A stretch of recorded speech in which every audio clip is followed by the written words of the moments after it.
Hey guys, welcome back to Based MMA. In this video, guys, I have a great video ahead of you guys. I'm tired of the breakdowns. I'm tired of the predictions. I'm sure you guys are tired of watching the same old type of MMA content that you see on YouTube right now. And in this video, guys, I'm presenting you the most alpha fighters in the UFC.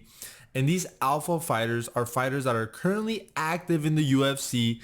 And what makes a UFC fighter an alpha, in my opinion, an absolute Chad? Well, there's a couple of things. For one, fighting style is very important. Personality. Do they have main character syndrome? Are they good at managing their emotions? And have they brought more excitement to the UFC as a whole, guys? This list is going to be absolutely incredible. It's going to be absolutely based, guys. And let's get started.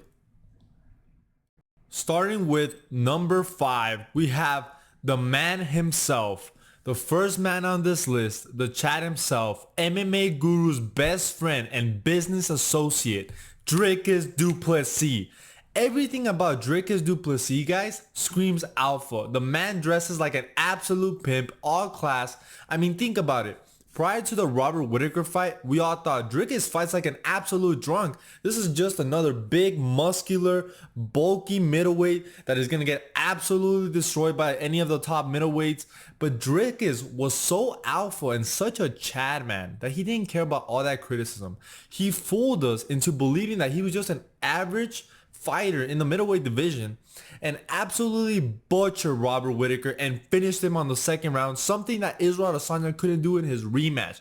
Dricus is a man that your mom dreams of when she's watching novelas. This man is so based. He called out Israel Adesanya for his hypocrisy and his tactics to race bait. And we see how all the other middleweights, when they fight Israel Adesanya, they have so much respect and they don't call any of Israel Adesanya's bullshit. But Dricus du Plessis said, nah, fuck this guy.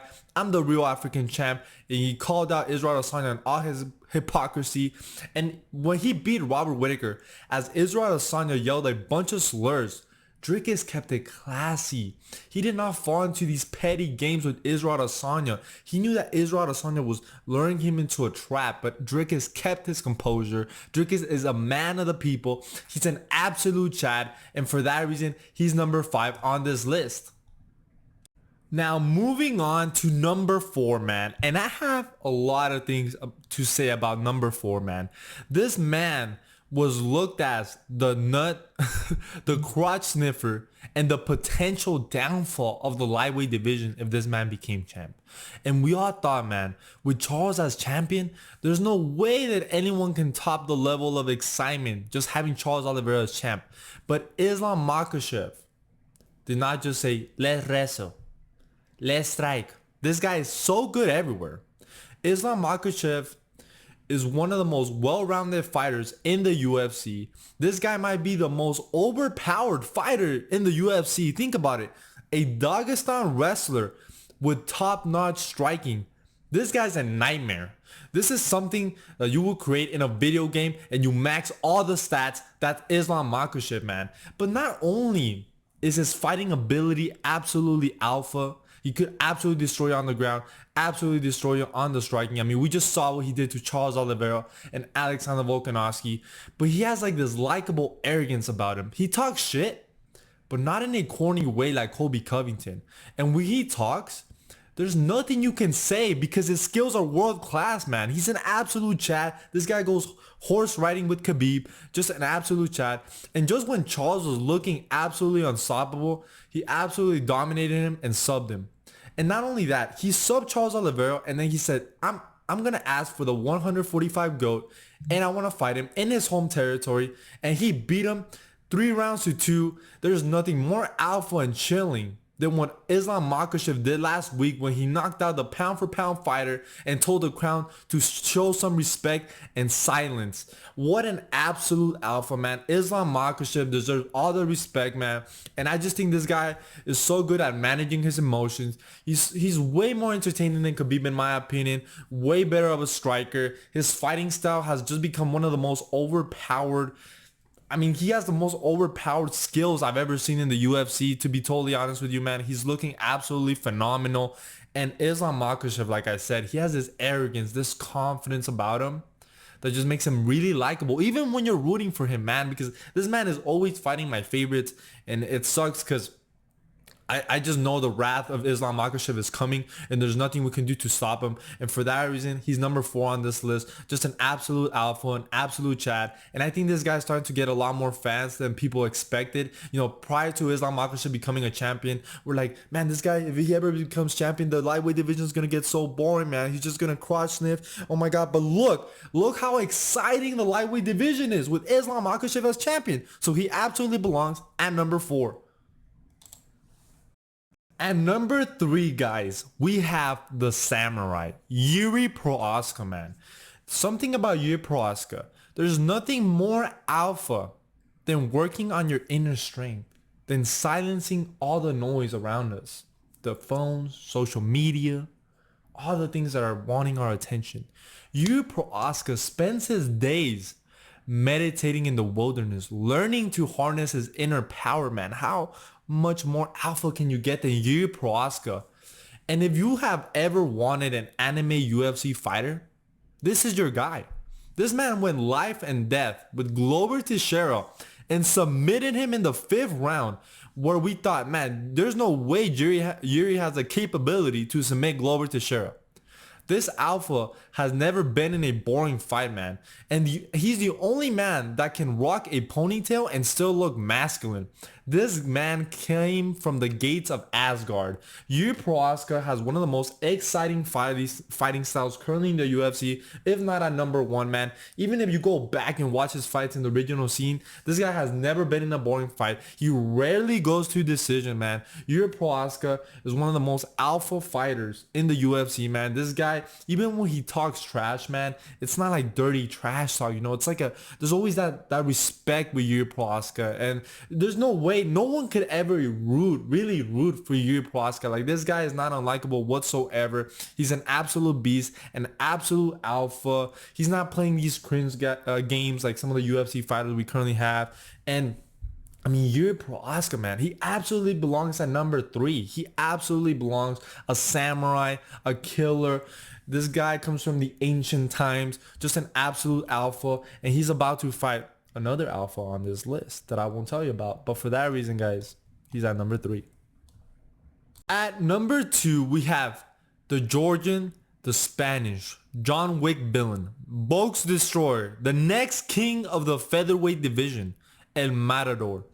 This man looks like an absolute pimp, man. This guy has some of the best fashion that I've ever seen in the UFC. The guy just has main character vibes. He does really give me early Conor McGregor vibes. When Conor McGregor back in 2015, 2016, where it feels like every time I watch like Ilia Topuria, an interview with Ilia Topuria, or a fight, it feels like I'm living in his world. Like I'm just a side character. I'm an NPC in Ilia Topuria's world. And he feels like the next big star in the UFC. He's all charisma. But not only does he have all this charisma outside of the cage and dresses like an absolute pimp, but this man's fighting style is some of the most exciting in the UFC, man. This guy has incredible boxing. He absolutely butchers his opponents.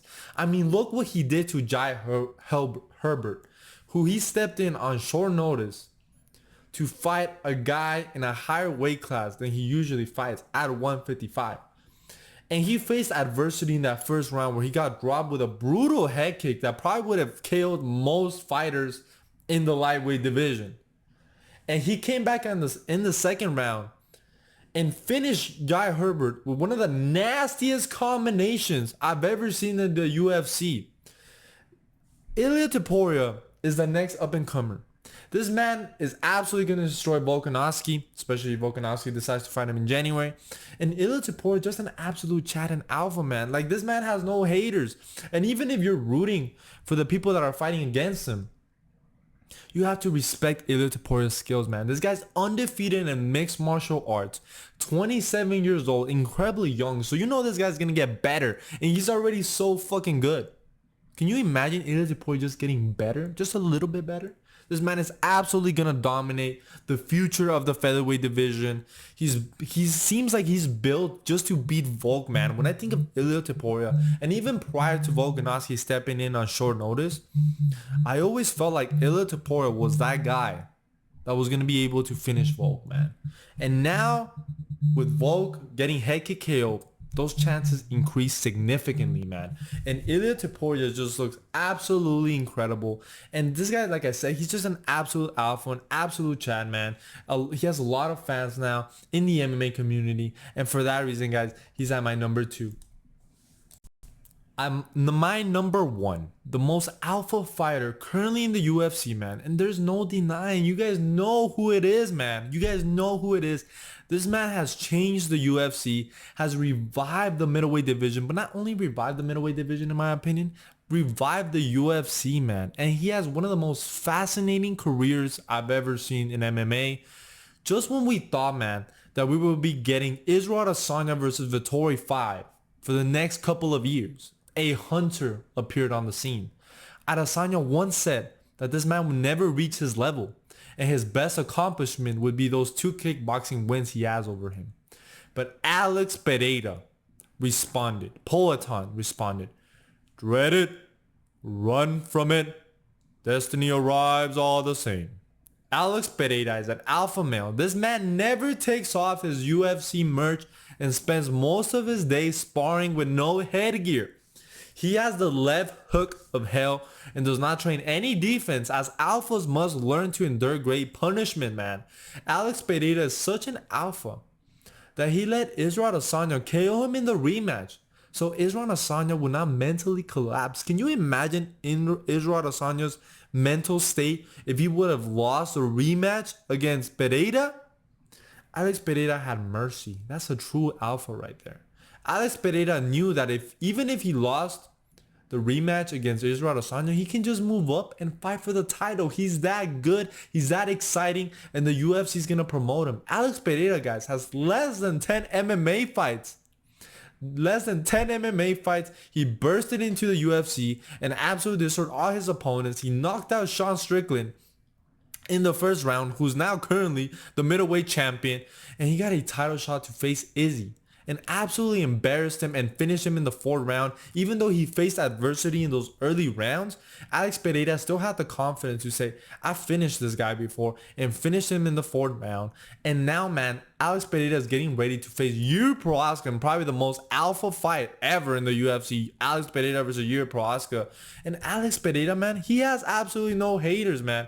Even if you're a big Israel Adesanya fan, there's no way you genuinely hate Alex Pereira. The guy's incredibly chill, cool, manages his emotion. He doesn't talk a lot of shit. I mean, he doesn't talk English, but you know, the guy's a stone cold killer. Probably one of the sickest walkouts in the UFC currently, man. I mean, how many people do you see do the bow and arrow? Even his opponent, Israel Adesanya, did the bow and arrow when he knocked out Alex Pereira, because it's that sick, man. Alex Pereira is he is the most alpha fighter currently in the UFC. The biggest blessing to the UFC, man. This guy's incredibly exciting. This guy is rarely in a boring fighter, except maybe the Jan Blachowicz fight. That was kind of boring. But besides that fight, I mean, he has some of the best skills. His striking is absolutely phenomenal. Yes, he lacks a little bit of defense, but that's part of being an alpha. Alphas don't need defense, man. An alpha doesn't need to be covering his face, because all he cares about is offense, man. All he cares is about damaging you. So Alex Pereira, he's absolutely the most alpha fighter currently in the UFC. There's no denying. There's no argument. Go argue with your mama. Alex Pereira is that guy. He's him. And for that reason, he's number 1 on this list.